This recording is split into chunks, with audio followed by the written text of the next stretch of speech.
More details about Angela and the moms and the liars are making the mystery of A even more interesting. Let's break down Season 1, Episodes 6 and 7 of Pretty Little Liars Original Sin and find out just what happened.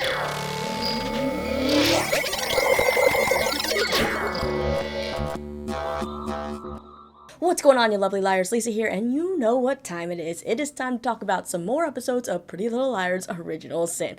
Again, we got 2 episodes, and I am still kind of clueless to who A is, but I do have some theories. These episodes gave us some more fun Easter eggs to the original Pretty Little Liars show, as well as like this Riverdale mention, which was fun. Don't worry though, they are not going to cross over. The creator of the show, who does both, just kind of said it was a fun wink. However, they did say maybe they could bring Ravenswood into this, which I kind of don't want because I do not need supernatural touching this stuff. Alright, so let's just say that as the season goes on, every guy becomes more suspicious to me, even the ones I thought were good dudes, like Henry and Sean and Chip. Yeah, I think Ash is kind of the only one I'm not suspicious of at the moment, and I mean, even some of the girls are starting to get a little suspicious to me. But let's just go ahead and dive into this recap for episodes 6 and 7. As always, I will timecode down in the description so you can skip ahead to whatever section you want, and including theories, which will be towards the end of this video. Alright, so the first liar we're going to talk about more in depth is Noah. She ends up learning that a teammate got hurt, so there's a spot on the track team for her. She does turn it down because she thinks she has a lot going on with her mom. She thinks she needs to keep an eye on Marjorie, as we learn Marjorie got fired from the hospital. Now, someone who does not agree with Noah staying home and giving up all this stuff is Sean, Noah's boyfriend, who thinks Noah's given up enough for her mom as it is. But Noah doesn't want to turn her back on her mom now. Now, when Noah goes to do her drug test with Nurse Simmons, we learn that Nurse Simmons knows Noah's mom and puts in a call to the hospital to see if Marjorie can somehow get her job back. Well, they actually say yes if Marjorie agrees to go to rehab for like 30 days, I believe, or something like that. Now, Marjorie, of course, tries to say she's good. Thankfully, Noah truly opens up about her feelings. Whole life, I've never known you not to be on some kind of drug. I thought, when I took the fall for you, that I was helping you. That would be your rock bottom. But it wasn't yours. It was mine. So Marjorie says she'll go, but you know that nothing is that easy. What ends up happening? Dumbass Sean pays a visit to Marjorie and explains that Noah has given up everything and that Marjorie's dragging Noah down. Okay, so Sean isn't really a dumbass. I do get why he's doing this. He thinks he's doing something good, but it's more that he just becomes a dumbass later in this episode. But this confrontation causes Marjorie to confront Noah and of course refuse to go back to the hospital, so she chooses to work at Pinball Pizza instead so that Noah can go back on the track team and not worry about her. So Noah decides she's done with her mom doing this and she needs to stop enabling her mom, so she takes that spot on the track team, while we see Marjorie definitely has not changed as she's buying drugs behind the pizza place. Now, as far as track goes, Noah's not in top shape, so her coach sends her to see this trainer who tells Noah that she has this kind of shortness of breath and gives her some kind of inhaler to use. Now, Noah is hesitant because this isn't like an asthma inhaler, this seems more like some kind of enhancement. And Sean confirms later that some of the football guys go to see this trainer as well, and they do get a so-called boost too. Now, Sean says that he's never used it and doesn't see anything wrong with it. But then it's kind of like really high moral code Sean is fine with Noah sort of doping in some fashion. Like, obviously that's maybe an extreme form, saying that it's doping, but getting some kind of boost to enhance performance instead of just like going to see a real doctor or working out more. He seems like such a goody two-shoes, so quick to say like Marjorie's got problems, but couldn't Noah get addicted to this in some way? Well, later we see at the carnival, which is a big part of the second episode, that the football guys start to get in a fight with the jocks from Rosewood, and who's right up front leading the charge? Sean. Fight? Since when are you that person? Yeah, good old Sean is now starting to seem pretty fishy, right? Like, not fishy in the way that he's A, but that he's got secrets. To me, I kind of think he is doping or using steroids or some kind of an enhancement thing that is, like, causing him to act different, more aggressive and all of that. But he's trying to, of course, hide it from everybody. Alright, next up, let's go with Tabby and Imogen. We get the continuation of their conversation from the last episode where they reveal to each other that they've both been raped. Now, Tabby explains she was working one night with Chip, and that night, Greg and the jocks came in and invited her to this party behind the school in the woods. So Chip covered for her and she went and she drank. And we can also see that Sean is there, which also just makes me suspicious of him still. Then Tabby wandered deeper into the woods and, well, yeah, you can guess where that went. Now, at first, Tabby did think it could be Tyler that assaulted her, but he was actually out of town that day, so she has no idea who did it. Imogen also has no idea who hurt her either. We learn later in the episode when Imogen's ready to open up that her rape happened the night of that big party where Tyler filmed the video of Karen and she and Karen weren't friends anymore. Now when Imogen left, she took a handle of vodka and went to the beach, and that's really all she remembers. Now they start to wonder if they could have been attacked by the same guy. Anyway, we then have Imogen asking Tabby to go with her to meet the guy that called her about Angela Waters.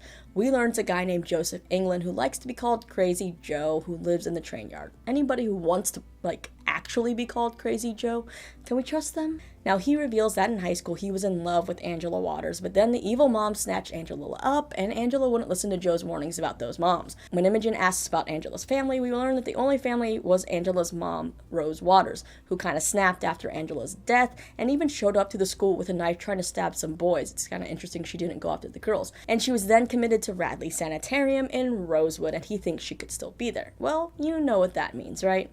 It's road trip time. We have Tabby and Imogen road tripping to Rosewood, where we know, if you watch the original show, that Radley's Sanitarium has been converted to a hotel. And they learn that in this series. So they try to find some info out and learn that Eddie Lamb from the original show, who was an orderly at Radley's Sanitarium, still works on the grounds as a maintenance man for the hotel. So they're going to talk to him the next morning. So the girls end up getting a room and have a blast together. Cash talks, because how do these 16-year-olds just get a hotel room? Tabby then goes out to explore the town, and we get this Easter egg of Ezra's books, a call out to Ezra from the OG show. There, Tabby meets a Rosewood High student, and he asks her to coffee. Now, throughout the episode, we see Tabby zoning out at different times and seeing things play out various ways as she's kind of recalling the trauma from her attack. Now the next day, the girls end up meeting Eddie Lamb, and he brings his old visitor's log from Radley Sanitarium, and it turns out that the moms took turns going to visit Rose Waters after she was committed, and they would actually sign the log as Angela, or A. Waters. We also learned that when the sanitarium closed, some patients were sent to the Sisters of Quiet Mercy in Riverdale, and there's that Easter egg for you. Other patients, like Rose, though, he says, were released and bussed out of town, which is interesting. Where were they taken, and are they just roaming free? Well, Eddie also reveals that Rose said Angela was raped the night she killed herself. Now this, of course, perks Imogen and Tabby's ears because now they have something else in common with Angela.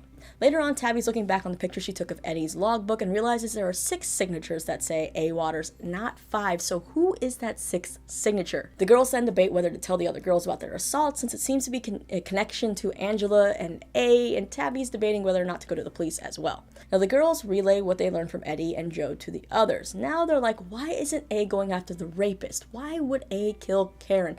They know they're missing something, and I sure as hell am too. They then throw out ideas like maybe it's Sheriff Beasley, but then they're like, why would he kill his own daughter? What about your manager, Tabby? Wes? A? What about Angela's dad? We don't know anything about him. He could still be around. Tabby then gets an assignment in film class where she'll have to write, edit, and shoot a short film based on an aspect of her life, a story only they could tell. And I have a feeling it's going to be about being a survivor and her assault.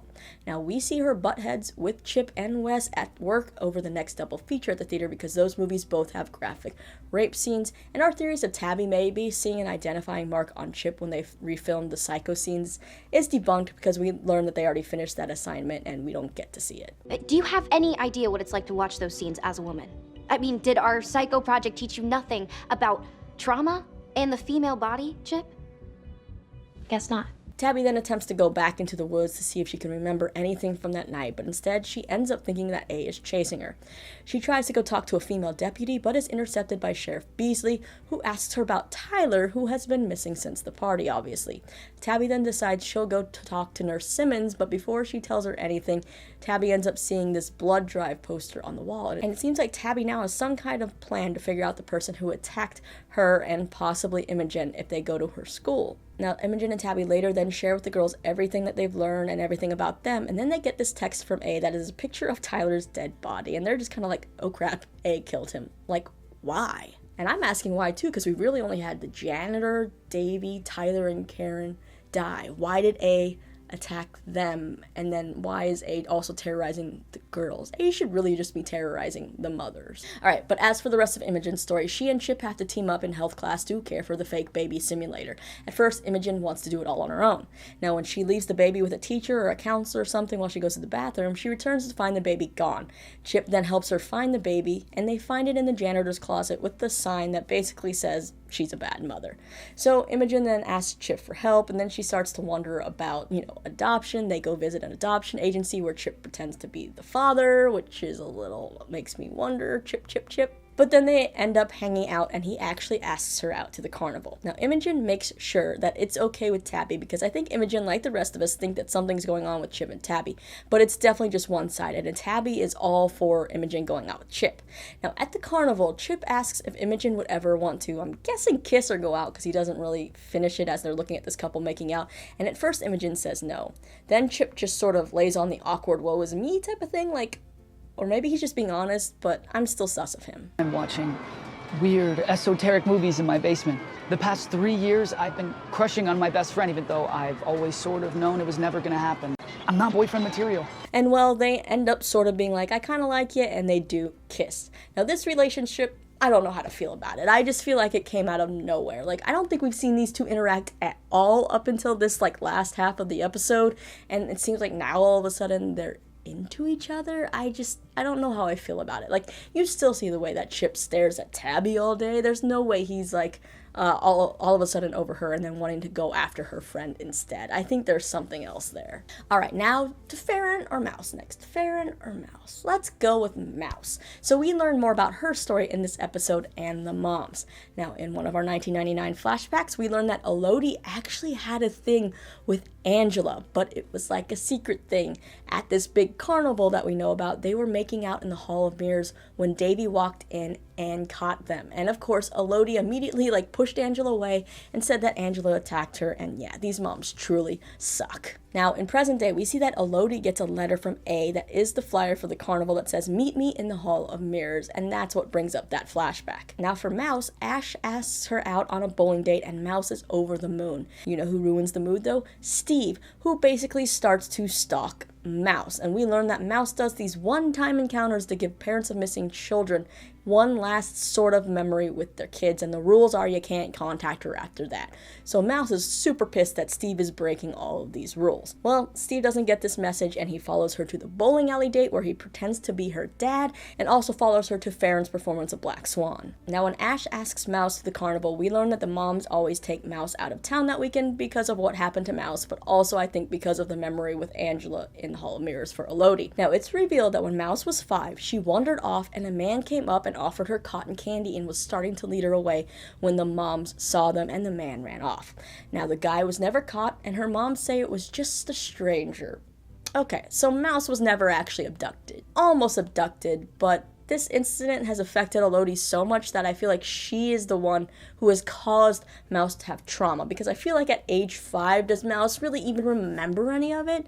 To her, she's just a little child. Don't get me wrong, I really don't know, because I'm not one of those people who has experienced something like this, but from an outsider's perspective, just from what we saw in this episode, I feel like it's just Elodie being having trauma from it, and then just pushing that trauma on Mouse, causing her herself to have trauma. But now we know why Elodie is so overprotective, and we see in this episode it's even ruining her marriage. Alright, so as far as Steve goes, Mouse ends up finding his LinkedIn and confronting him at work, which Steve tries to say is crossing a line, and it's kind of like, you're a little delusional, buddy. Now Mouse threatens to dox Steve and stuff because she thinks she knows everything about him, but then he reveals that he actually knows way more about her, and he has some vital information. He actually met Elodie at a support group for parents with missing children. Now her mom doesn't go to a book club like she always said, so he knew who Mouse was when he actually saw her picture online. So Mouse then goes home and cuts up all those pictures from her Mickey box.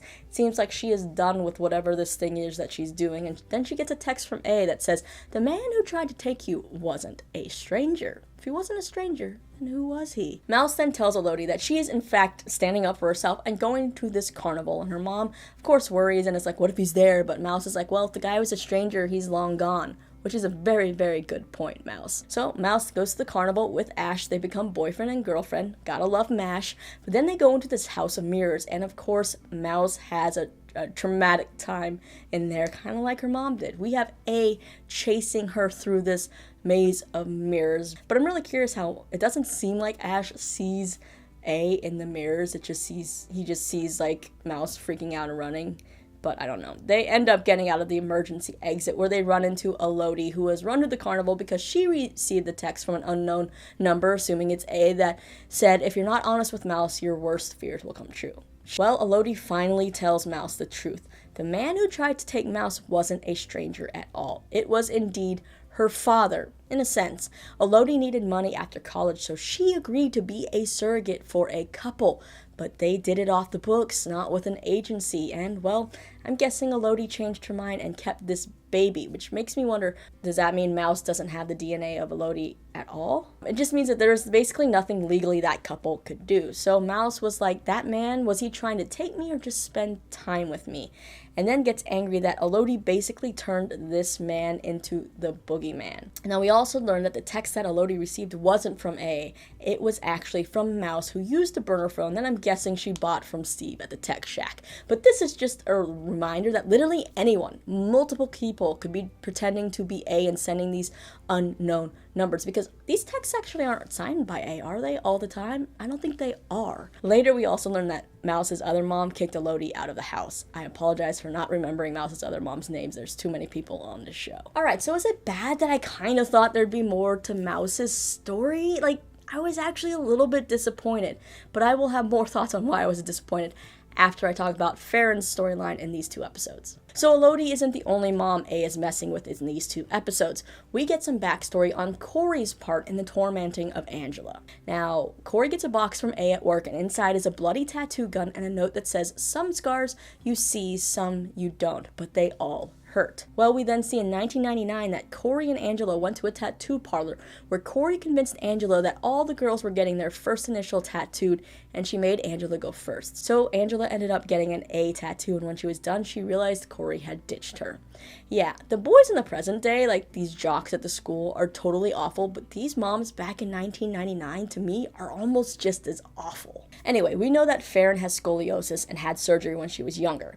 She asked the costumer to add fabric to her costume. As we learn, she has a pretty nasty scar on her back. She doesn't want anybody to know about it, but we of course see Henry kind of sneaking a peek, and he sees it. We also learn that Madame Giry has invited the director of that fancy ballet school that Faran wants to go to, ABT, to come see Swan Lake, and she'll also be in class the next day for anybody who wants to kind of dance for her. Now, Faran, of course, wants to talk to Kelly to apologize for the blow-up at Imogen's party, but Kelly wants nothing to do with Faran, and she actually pulls the "it's me who told Madame Giry to keep you in the ballet" card. Now, when Henry and Faran are hanging out later, Faran talks about loving dance, but not the politics and the pettiness of it, and Henry finally asks about Faran's back. Faran tells him about her scoliosis and surgery, and that boy is asking too many questions, right? Then we end up seeing Greg and Kelly hanging out on the stage, and Greg mentions not having seen Tyler since the party. But then, of course, he and Kelly start to kind of make out and get hot and heavy till Kelly has to shout about 50 times for Greg to stop, because the boys apparently at Millwood do not understand the meaning of the word stop or no. Anyway, she tells Greg if he wants a chance with her to show up at Swan Lake with flowers, and we see A is watching the 2 of them. Now later, when Faran is dancing for the ABT recruiter named Lorraine notices Faran favors one side or the other and asks if Faran's ever had an injury, to which Kelly then blurts out that Faran has scoliosis and a crazy scar on her back. Well, how on earth would Kelly know this? Because it was not revealed to her by Faran. Yeah, I think Henry boy has some very loose lips, and I do not trust that boy. Well, in a turn of events, this actually impresses Lorraine. Now, after class, when Faran is at Pinball Pizza with her parents, we see more of why Faran kind of chose to live with her dad. Corey wants Faran to go see a plastic surgeon to take care of that back scar. Corey has already made an appointment with this plastic surgeon because she says mother knows best, but it definitely seems like Corey just wants to control all of Faran's decisions, and she's just like anything beauty-wise, no scars allowed. Faran sees this doctor who describes the grueling process that Faran would have to go through, and Faran says she is not going to have this surgery, which of course does not make Corey happy. More beautiful. When you say things like that, it makes me feel like you're saying I'm not. You're gorgeous, but that scar. So what if I have a scar? If I can live with it, why can't you? Yes, Faran, you tell her, because Corey, Corey is not looking so good in this episode. Corey plays the "everything I've done for you is for you" card, but Faran then asks an important question. Was the surgery she had as a child necessary? Corey, of course, says it was, and well, Faran this time says it's my body, my choice, so I'm not doing this surgery, and again, it's like high five to Faran. Surprisingly, or not surprisingly, Faran then gets a text from A. We find in Faran's locker a medical file that shows that the doctor heavily advised against the surgery. It was not necessary. Then Faran goes to see Madame Giry, where she learns that Kelly dropped out of Black Swan, and now Faran's going to be dancing the lead. So, Madame Giry's like, do you want to cover up the scar? We can do that. But Faran says no. But we also have to wonder, why did Kelly drop out? Well, we see in this episode Kelly getting chased by someone with a sword, someone who happens to be in Henry's costume from the show. So is it Henry, or is it actually A? This all happens after Kelly gets a text that says Kelly or Karen, forcing Kelly to be like, I'm Kelly, okay? I'm Kelly. I'm Kelly. I'm Kelly. I'm Kelly. I'm Kelly. I'm Kelly. Yeah, see, I'm on kind of like the train that Kelly is Kelly. I know I've said that before, and this to me confirms it. If it was a life or death situation, if it was Karen, wouldn't Karen have been pushed so far she would have confessed? I don't trust Henry. Part of me does feel like this could have been Henry, but also Henry's blabbing to Karen, it seems like, so I'm not sure. Maybe this could be A. But back to Faran. So Faran doesn't want her costume altered, and she asks Henry to help her take a new photo for the cast board. Well, at the Black Swan performance, we see that Faran is proudly showing off her back scar and has a biography that really lays into Corey. Now, when Corey shows up, sees this, she panics, leaves, and ends up getting into a car accident. Now, Corey has told everybody else that her brakes were bad, but she basically tells Faran that she's blaming her for this accident, and this Corey is a true bitch. Now, this mom needs to just go away. Seriously, I'm not liking any of the moms so far. It seems like they've learned nothing from when they were mean girls in high school, and they're just now torturing their daughters in different ways. Maybe not all of them, but some of them. Now, Corey, though, tells Faran to finally say what she wants, so Faran does, and lays into her, and rightfully so, saying that she has been in chronic pain. You scarred me, Mom. Literally and figuratively. I was in pain for years. Growing pains. And what dancer doesn't feel pain every now and then? I stand by what I did. Later, we learn that Faran has impressed Madame Giry so much that she wants Faran to dance Giselle next semester. And we also learn that Kelly has now fully withdrew from dance class. So Faran once again tries to go talk to Kelly, but Kelly is pissed because she thinks that Faran got Henry to attack her. Did someone try to stab me? I should have my father arrest you. Talk to me again? Maybe I still will. Well, now Faran worries that she's stuck A on Kelly. When she's with Henry later, she tells him about her chronic pain, and again, that boy goes and flaps his lips to Madame Giry. In this way, though, it ends up working out for the good, as Madame Giry sends Faran to a specialty doctor, and we get another confrontation between Faran and Corey, as Faran once again says that this new doctor said that surgery Faran had was a mistake. Not just a mistake, a huge mistake, and now Faran's going to have to be in physical therapy and a brace, and she can't dance for at least 6 months. If you were in pain, you should have said something. Are you for real? I did. Over and over. You just didn't want to hear me. Hear this, Mom. I'm not gonna let your poor decisions affect the rest of my life. But Faran seems to be at terms with not being able to dance for a while, and she just wants to heal the right way. Now, it does seem like by the end of this, Corey starts to break down a little. Maybe something is getting into her head, and she's starting to hit her rock bottom, and maybe she'll change, but we'll have to see about that. But yeah, I really think those are the main events of these 2 episodes. I might have missed a few things, but that's the general gist. I really don't know if we got any more true clues into who A is. I think it is a good question to ask, though, why A is going after the moms and the girls and not who attacked Angela, but maybe the moms played a part in that somehow, which is also kind of sad and disturbing to think about. But now we have the 6th signature, the 6th A water signature. Could Angela somehow still be alive? It also seems like no one knows who Angela's father is. Could A be him and his initial just also happens to be A? They seem to think that Angela also didn't have any siblings, but we have that picture in the trunk.